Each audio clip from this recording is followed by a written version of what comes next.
История пятая. Ветер в городе. Как-то раз в открытое окно залетел ветерок. Он спустился в бумажный город и стал летать по городу. Ветерок заглядывал в окна домов, шуршал кронами деревьев. Но город был пуст. Бабочки из города улетели. Паучки расползлись кто куда. Ветерок завывал от одиночества.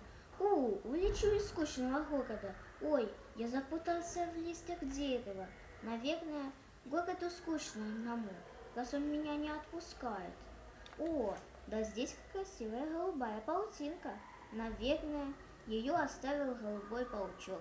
Ветерок стал играть с паутинкой. То подует с одной стороны на паутинку, то с другой.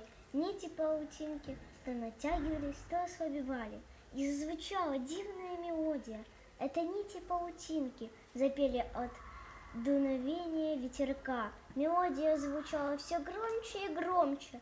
И вот уже и бабочки, и паучки, услышав пение паутинки, вернулись в бумажный город.